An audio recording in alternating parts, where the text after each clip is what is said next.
그래서 저런 면으로 보면 결국은 치료 과정이라고 하는 게 확실하게 완벽한 하나를 성취할 수는 없지만 하나에 가깝게 가도록 만들어가는 과정이 모든 치료의 과정이라고 할 수가 있습니다. 그런 면에서는 베토벤의 음악적인 특성은 치유성이 있다, 이렇게 말씀드릴 수가 있죠. 그죠? 그래서 이제 이런 대극의 합일은 우리가 여러 곳에서 볼 수가 있습니다. 전통 문화와 합일 사상인데요. 영적인 거죠. 사실 이렇게 보면 우리나라 민족이 굉장히 영성이 좀 발달이 되어 있는 그런 민족 같아요. 여러 가지 면에서. 여기에 대해서 제가 일전에 말씀드린 게 있습니다만, 영성을 할 때 그 영자를 한자를 보면 위에는 구름입니다. 그죠? 가운데 입구가 세 개가 있죠. 아래는 무당이에요, 무당. 무당은 위에 한 일자는 하늘, 아래는 땅, 가운데는 이어주고 사람인이죠. 그죠? 하늘과 땅을 이어주는 사람이 무당이에요. 하늘의 뜻을, 죽은 사람의 뜻을 산 사람에게 전해준다, 이런 의미죠. 그죠? 하늘과 땅 하나로 하는 이런 겁니다. 근데 실제로는 어원을 그대로 보면 무당이 기우제를 지내는 모습입니다. 주문을 외우면서 비가 내리기를 기도하는, 그게 영자예요. 그러니까 영성이라고 하는 게 우리하고 이렇게 멀리 떨어져 있는 이런 게 아니라 우리의 일상적인 생활과 굉장히 가깝게 있다, 이런 겁니다. 그죠? 우리는 이 사관이 특이하죠. 그죠? 돌아가시다 그러잖아요. 그러니까 생사, 아까도 제가 베토벤 음악에서 삶과 죽음이 하나가 됐다, 이렇게 말씀드렸지만, 하여튼 모든 문화권에서도 항상 이 사관이 굉장히 중요하죠. 그죠? 근데 우리는 생과 사가 이분법이 아니에요. 돌아가시다 그러잖아요. 어디 계시다가 이승으로 왔다가 다시 돌아가신 거예요. 그러니까 생과 사가 떨어져 있는가? 애당초 처음부터 생과 사가 우리는 하나의 지속적인 개념으로 되어 있던 겁니다. 그러니까 우리가 굉장히 영성이 발달되어 있다는 겁니다. 놀이에서도 굉장히 많이 나타납니다. 걸림 대감놀이라는 게 있습니다. 이거는 어느 날짜를 잡아가지고 못 산 사람들이 양반치 콧간을 뒤져가지고 그거 막 꺼내 먹고 하는 이런 놀이예요. 그러니까 이제 있는 사람과 없는 사람이 하나가 되는 거죠. 사실 가서 뭐 달라고 동양을 받기는 자존심도 상하고 그러잖아요. 그렇죠? 그렇지만 이제 가난한 사람들의 체면도 좀 살려주면서 놀이 형식을 통해 가지고 있는 사람이 자기 걸 좀 나누어주는, 있는 사람과 없는 사람이 일시적이지만 하나가 되는, 이게 걸림대감놀이입니다. 또 소리와 음악 이런 건데요. 소리는 사운드고 음악은 뮤직이죠. 그죠? 그러니까 이제 일반적으로 소리와 음악은 구별이 되어 있습니다. 근데 우리나라는 소리가 음악이에요. 판소리 그러잖아요. 그죠? 소리를 음악하고 같은 단어로 쓴단 말이죠. 이런 나라는 제 생각에는 우리나라밖에 없을 것 같아요. 그죠? 그러니까 이제 우리가 여러 가지 음악적으로 발달이 되는 게, 애당초 우리 전통에서는 대화하는 소리, 자연의 소리, 우리가 일상 듣는 모든 소리를 음악적인 걸로 들었던 겁니다. 그죠? 절묘한 대극의 합일이죠. 그죠? 그 다음에 우리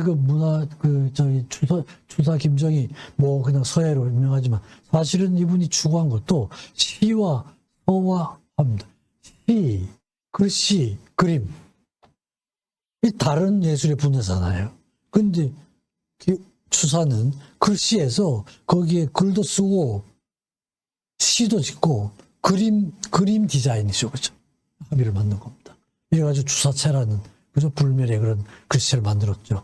최승희라고 하는 아주 전설적인 무용수입니다. 그죠? 일제시대 때 활동하던 그런 건데, 결국 이제 해방되고 나서 이북으로 남편 따라갔다가 나중에 결국은 처형당하고 많은 이런 무용가였는데요. 아주 전 세계적인 무용가였습니다. 그 당시에 남미까지 다 전 세계 일주를 하면서 피카소, 마티스로 막 가서 춤을 본 사람들은 다 그냥 혼이 빠질 정도로 감동을 했던 이런 겁니다.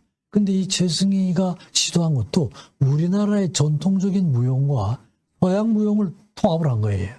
보살춤, 장고춤, 궁중무, 승무, 우리가 있던 춤이죠. 그죠? 이런 전통 무용을 서양적인 그런 기법과 통합을 해서 새로운 춤의 경지를 개척한 사람이죠. 통합입니다. 그죠? 통합이에요. 이것도 제가 자주 예를 드는 건데, 아사카와 노리다카, 일본 형제인데요. 아사카와 다쿠미는 임업장에서 근무를 하고, 그 다음에 아사카와 노리다카는 도자기, 도자기에 아주 완전히 미쳤습니다. 도자기 귀신이라는 그런 별명이 붙어 있었는데 우리나라 도자기에 미쳐가지고 그래서 수천 점을 모아서 결국 우리나라에 도네이션을 했습니다. 기부를 하고 또 우리나라 아이들도 도와주고 굉장히 좋은 일을 많이 했던 일본 형제였는데요. 이 우리나라 도자기를 평가를 하면서 실용성과 예술성입니다. 일반적으로 실용성과 예술성은 서로 분리되는 거죠. 그죠? 근데 우리나라 도자기는 실용성도 뛰어나고 예술성도 뛰어난다. 실용성과 예술성이 통합이 된 게 우리나라 조선 도자기라는 이런 기가 막힌 평을 내렸습니다. 통합이죠. 그렇죠? 통합이죠. 예술성이 뛰어나면 일반적으로 실용성은 떨어지고 실용성이 뛰어나면 예술성은 뛰어나고 떨어지고 이런 것도 이 두 개가 같이 가기가 힘든데 우리나라 도자기는 양쪽을 다 갖췄다는 이런 얘기죠. 그죠? 서산대사 같은 분이 돌아가실 때쯤 하신 말씀이 80년 전에 너가 나더니 80년 후로는 내가 너로 나하고 너하고의 벽이 없어지는 아주 단순한 말씀 같지만 이런 분쯤 되셔야 하실 수 있는 말씀이죠. 나하고 너하고의 벽이 머리로는 없어질 수가 있죠. 그렇지만 마음까지 없어지는 경우는 안 되잖아요. 실천이 안 되죠. 그죠? 이쯤 돼야 실천할 수 있다는 이런 내용입니다. 황희정승 이분도 그냥 역대 가장 뛰어난 정승입니다만 시와 비의 그게 차별이 없는 거예요. 그죠? 시비가 와서 얘기하면 너도 옳다 그러고 저 사람이 와서 얘기하면 너도 옳다 그러고 또 옆에 있던 사람이 양쪽 다 옳다 그러면 뭐가 옳은 거냐 그러면 너도 옳다 이런 얘기죠. 시와 비라고 하는 게 상대적인 얘기라는 거죠. 그죠? 그래서 이런 일상생활에서도 이런 대역의 합의를 실천했던 그런 정승이었습니다. 과거 시험도 뭐 많긴 있지만 이 답안지들이 다 남아 있습니다.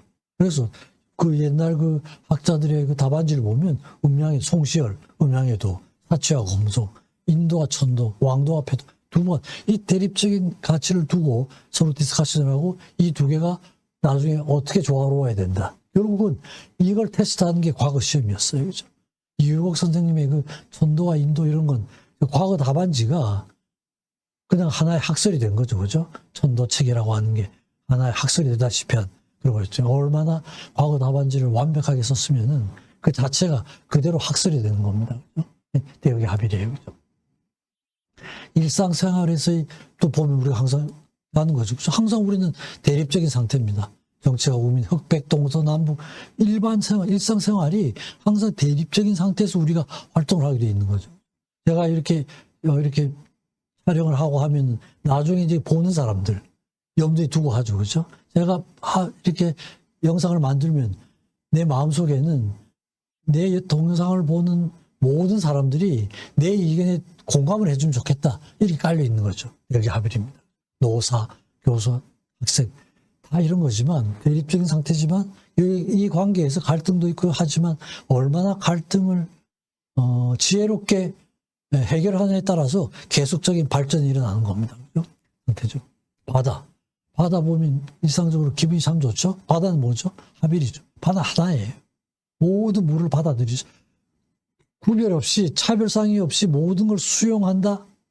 이런 상징으로는 바다를 따라갈 게 없습니다. 바다죠. 바다. 일상생활에서 늘 바다를 가면 기분이 좋은데 뭐 일반적으로 왜 그러냐. 내가 느끼지 못하더라도 바다는 모든 걸 수용하는 그런 존재이기 때문에 저런 기분을 느낄 수가 있다 이런 겁니다. 대인관계에서도 마찬가지죠. 뭐 가운데 이제 가족이 있고 대인관계가 다 있는데 저런 대인관계 속에서의 나죠. 그죠? 근데 궁극적인 목적은 뭐죠? 저런 관계가 내가 가족 속에서 하나를 하고 있는 그 가치를 나머지에서도 실천한다. 이게 이제 우리가 추구하고 있는 이런 거죠. 그죠? 그러니까 의식을 하지는 않더라도 저런 모델을 마음속에 두면은 스스로 키워나갈 수 있는 이런 방법이 얼마든지 있다는 거죠. 그죠? 가족 내에서는 잘 하고 있잖아요. 그죠? 가족 내에서. 그러니까 그런 가치를 보고 일상생활에서도 항상 우리가 의도하든 의도하지 않든 의식하든 의식하지 않든 대역의 합의라는 존재를 향해서 나아가고 있다. 이걸 제가 말씀드리는 겁니다. 마지막 부분에 있어서는 이 대역의 합의죠. 보편적 사상입니다. 제가 부분적으로도 말씀드렸습니다만 이런 그 대립적인 게 하나가 보편적 사상으로는 어떻게 표현이 되고 있는가. 대극의 합일. 이건 내가 제목이기도 하죠. 불교에서는 불의 사상이죠. 불이 아닌. 또 절대 사상이라는 말을 쓰는데 이것도 절대가 뭐죠? 대극적인 걸 따른다 이런 의미죠. 나하고 너 대립적인 걸. 득일 사상, 하나를 추구하는 만물 제동 사상, 만물이 같다는 거죠. 하나 사상, 공자의 일이지만. 그래서 제가 이제 이렇게 하고 간단하게 말씀드리겠습니다. 그러니까 표현의 차이가 있죠, 그죠? 표현의 차이가 있지만 기본적으로는 하나죠, 그죠? 하나 이런 겁니다. 종교도 사실은 이게 인간의 삶을 지배해온 것 중에 종교처럼 큰 건 없죠, 그죠? 종교처럼 그런 막강한 영향을 미치는 건 없을 거예요. 근데 종교도 그 어원을 보면 리전이에요. 리는 다시죠. 리전은 연결한다, 묶어준다는 거예요. 그러니까 나하고 나 자신을 안에서 아까 생각, 감정, 행동이죠. 나하고 타인, 또 집단도 있죠. 그죠? 나하고 자연, 나하고 신, 나하고 우주. 이 모든 관계에서 궁극적으로는 하나로 만들어주는 이게 이제 종교라는 거죠. 이게 종교의 원뜻이 그런 겁니다. 이 종교의 가르침이 결국은 대립적인 상태에서 하나로 나가는 걸 가르쳐 주는 게 종교의 가르침이라는 게 이 어원에서 우리가 그렇게 볼 수가 있죠. 그렇죠? 완벽하게 실천은 안 되지만 그런 방향으로 나가야 된다는 걸 제시해 주고 있는 게 종교라는 의미죠. 그죠? 불교에서는 둘이 아니라는 거죠. 둘이 아니라. 근데 둘이 아니라는 거 하나라는 게 이게 아마 또 엄격하게 따지면 여러 가지 이제 조금 구별이 될 수 있는 것도 있는데 어쨌든 그죠? 좀 피상적인 수준에서 본다면 하나. 생사불이 그러죠. 죽고 사는 게 둘이 아니다. 제가 베토벤 말씀을 드릴 때도 궁극적으로는 해결해야 될 게 삶과 죽음의 문제거든요. 부처님은 불의사상, 생과 사가 둘이 아니다. 이런 개념으로 삶과 죽음의 문제를 해결하셨고 예수님은 탄생과 죽음과 부활이죠. 그렇죠? 태어나시고 십자가에 못 박혀 돌아가시고 다시 부활을 하시고 탄생과 죽음과 부활이라는 이런 과정을 통해서 삶과 죽음이 해결이 됐죠. 그죠? 부처님은 생사불이에요. 떨어진 개념이 아니라 하나라는 개념으로. 그러니까 궁극적으로 두 분이 다 같은 수준으로 해결하신 거예요. 같은 방법을. 불교에서는 색즉시고 공즉시색, 공과 색이 그죠? 하나라는 거. 불생불멸. 나는 것도 없고 멸하는 것도 없고 불일불이. 하나인 것도 없고 다른 것도 없고 무시 시작도 없고. 그러니까 전체를 보면 불교는 대극의 합일 사상이죠. 오락불이. 힘든 것과 즐거운 게 힘들다 그러지만 더 힘든 거에 비해서는 즐거운 게 되고 즐겁다 그러지만 더 즐거운 거에 비해서는 그죠? 힘든 게 되는 것이고 이런 관점이죠. 일려사상 모든 게 하나다. 그러니까 불교도 여러 가지 사상이 많지만 이 불의사상이라고 하는 게 중요한 사상 중에 하나죠. 공자님도 그런 말씀하셨습니다. 일이관지사상. 이게 논어 2인편에 보면 제자하고 대화하는 장면이 나옵니다. 자공아, 너는 내가 많이 배워서 모든 것을 아는 사람이라고 생각하느냐 이랬더니 자공이 의아하게 생각하면서 그렇지 않으십니까? 이랬더니 공자가 그렇지 않다. 나는 단지 하나로서 모든 것을 꿰뚫었을 뿐이다. 기가 막히죠. 그죠? 일이관지. 하나로서 모든 현상을 다 설명한다. 하나 사상으로. 이런 겁니다. 그죠? 노자 도덕경도 여러 가지 사상이 많지만 득일 사상. 말은 하나를 획득하는 사상이죠. 옛날에 하나를 얻었다 하면 하늘은 하나를 얻었기 때문에 맑고 땅은 하나를 얻었기 때문에 안정하고 산은 하나를 얻었기 때문에 신령스럽고 골짜기는 하나를 얻기 때문에 물이 가득하고 귀함은 천한 것을 근본으로 삼고 높음은 낮은 것으로서 근본으로 삼는다. 귀천 하나라는 거죠. 높고 낮음 하나라는 거죠. 귀하다 그러지만 더 귀한 거에 비해서는 천함이 되고 천하다 그러지만 더 천한 거에 비해서는 귀함이 되고 높다 그러지만 더 높은 거에 비해서는 낮음이 되고 낮다 그러지만 더 낮은 거에 비해서는 높음이 되고 이 표현의 차이지 기본적으로는 하나라는 이런 겁니다. 장자도 만물 제동 말 그대로 만물이 같다 이런 거죠. 이것과 저것 같은 걸 하는 거죠. 이곳에서 보면 저것이 되면 저곳에서 이것을 보면 저쪽이 이것이고 이곳이 저것이 되는 거죠. 이런 겁니다. 가능과 불가능과 옳은 것 그른 것 결국 상대적인 개념이라는 거죠. 이 성인의 경제에서 보면 이것 또한 저것이고 간단하게 하면 저것 또한 이것이다. 이것이냐 저것이냐 이게 아니라 이것이기도 하고 저것이기도 한 개념, 유흥의 개념도 다 같은 걸 말씀하고 있다 이런 겁니다. 이래서 표현의 차이지만 다 같은 절대사상, 자른다죠. 대립적인 거예요. 나하고 너 대립적인 상태를 자른다. 대극적인 걸 자른다. 자르면 하나가 된다 이런 거죠. 서로 마주대하고 있는 상황을 끊어서 하나가 된다 이런 겁니다. 그래서 아까 말씀드렸다시피 관계죠. 그죠? 나 자신의 관계, 타인과의 관계, 자연과의 관계 다 대립적이잖아요. 대립적인데 이 대립적인 벽을 없앤다. 이게 이제 절대자가 되는 과정이에요. 그러니까 나부터 우주로 가면은 절대자의 발달 단계가 어디에서 그 대립적인 걸 잘랐나에 따라 가지고 절대자가 될 수 있다. 누구든지 절대자가 될 수 있다. 이 모델로 보면 그런 겁니다. 벽을 없애는 과정이죠. 대립적인 상태를 벗어나는 거. 이분법에서 벗어나는 상태. 이 절대자입니다. 그래서 제가 이 내용을 가지고 오늘 이렇게 말씀드렸는데 실제로는 제가 베토벤의 이 사상을 가지고 이런 내용을 책으로 쓴 게 있습니다. 2007년 제가 2007년에 베토벤 그 거룩한 울림에 대하여 이래가지고 이제 제가 책을 낸 게 있습니다. 그래서 혹시 관심 있으신 분 한번 보시면 좋을 것 같고요. 그래서 전체를 요약해서 말씀드리면 개인이나 집단의 발달 과정이 조화로움을 추구하는 방향으로 나간다. 알게 모르게 그죠? 그리고 가장 완벽한 조화로움은 하나를 성취하는 것이다 이런 거죠. 그죠? 한 개인에 있어서는 생각과 감정 그리고 행동이 하나가 되는 방향으로 나간다 이런 거죠. 그리고 이를 바탕으로 해서 타인과의 관계에서 하나가 성취해야 된다. 결국은 질병이라고 하는 것도 여기에서 부조화로움이 일어나는 겁니다. 이 정신질환이라고 하는 건 생각과 감정과 행동과의 부조화로움으로 이야기가 되고 그렇기 때문에 자기의 내부에서 조화로움이 깨졌기 때문에 타인하고의 관계에서 조화로움이 깨지는 거죠. 그렇죠? 정신질환은 그런 겁니다. 그래서 치료적인 면에서는 원래 가지고 있던 조화로움을 회복시켜주는 과정이죠. 그렇죠? 생각과 감정, 내 내부 속에 있던 생각과 감정, 행동의 조화로움을 찾아주는 과정이고 그걸 바탕으로 해서 대인관계에서의 조화로움을 실천하는 이게 치유 과정이 되는 거죠. 그렇죠?